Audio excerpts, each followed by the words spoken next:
14 मार्च इतिहास का सबसे रहस्यमय डेट है। अब ऐसा क्यों?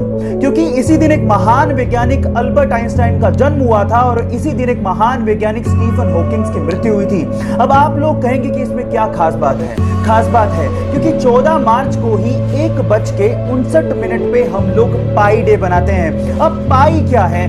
पाई एक रहस्यमयी गणित का नंबर है जिसके बिना स्पेस और साइंस की बहुत सारी डिस्कवरीज अधूरी हैं। अब आप नंबर पे गौर करिएगा, मार्च तीसरा महीना, उसके बाद डेट है 14 और टाइम है 1:59 यानी कि 3.14159। आपने पाई का वैल्यू दशमलव के बाद 5 स्थानों तक याद कर लिया।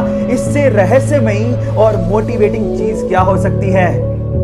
महज 21 साल का था तो डॉक्टर्स ने उसे कहा कि उसे मोटर न्यूरॉन जैसी खतरनाक लाइलाज बीमारी है। इस बीमारी की वजह से इंसान का उसकी मांसपेशियों से कंट्रोल खत्म होने लगता है, धीरे धीरे वो अपंग हो जाता है और फाइनली उसकी मृत्यु हो जाती है। डॉक्टर्स ने उसे कहा कि वो 2 साल से ज्यादा तक जिंदा ही नहीं रह सकता, लेकिन फिर भी अपनी जीने की इच्छा शक्ति की बदौलत उसने मृत्यु को हरा दिया। वो अपंग जरूर हुआ लेकिन 50 साल तक जिया। इस बीमारी की वजह से उसके हाथ पैर कुछ भी काम नहीं करते थे, लेकिन उसका दिमाग अभी भी जिंदा था और अपने स्पीच सिंथेसाइजर के थ्रू उसने बहुत सारी बुक्स लिखी, जिसमें से एक बुक थी the brief history of time, और उसने रिकॉर्ड्स की झड़ी लगा दी। पूरी दुनिया में 1 करोड़ से ज्यादा प्रतियां बिकी। Yes, I am talking about Stephen Hawking, जिनका कहना है कि लाइफ में बहुत सारी कठिनाइयां होंगी लेकिन फिर भी आप कुछ ना कुछ कर सकते हो और सफल हो सकते हो। जब सीता मैया को रावण लंका उठा के ले गया तो उनको भगवान राम की तरफ से संदेश देने के लिए और उनका हालचाल पूछने के लिए हनुमान जी ने पर्वत से छलांग लगाई और समंदर के रास्ते होते हुए लंका जाने लगे। रास्ते में उनका सामना सुरसा से हो गया। सुरसा ने कहा, मुझे तो भूख लग रही है, मैं तो तुम्हें खाऊंगी। हनुमान जी ने कहा कि मैं सीता मैया से मिलके आता हूं, आते वक्त जो तुम्हारी इच्छा हो कर लेना। सुरसा ने कहा, नहीं, मुझे तो भूख अभी लग रही है, मैं तो अभी खाऊंगी। तो हनुमान जी ने कहा, वक्त जाया मत करो, खा लो। तो सुरसा ने उन्हें खाने के लिए अपना 1 योजन का मुंह खोला। 1 योजन का मुंह मतलब 8 मील मुंह खोला।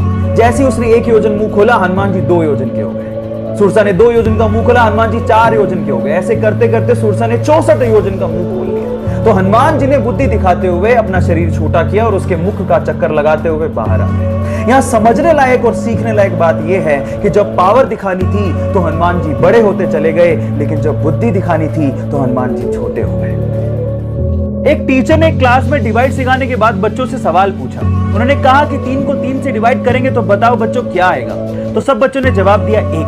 लेकिन उसी क्लास में एक छोटे से बच्चे ने सवाल पूछा कि अगर सर 0 को 0 से डिवाइड करेंगे क्या तब भी 1 ही आएगा?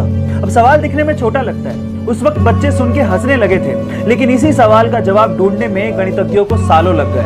Yes, I am talking about Ramanujan, जिन्होंने अपने 32 साल की छोटी सी जिंदगी में गरीबी होने के बावजूद भी गणित में इतना लगाव होने की वजह से 4000 के करीब मैथमेटिकल इक्वेशंस की डिस्कवरी कर डाली और इसी वजह से उनके जन्मदिन को हम लोग नेशनल मैथ्स डे के रूप में मनाते हैं। सो गाइस, उनकी जिंदगी से हम लोग ये सीख सकते हैं कि जिंदगी लंबी नहीं, बड़ी होनी चाहिए।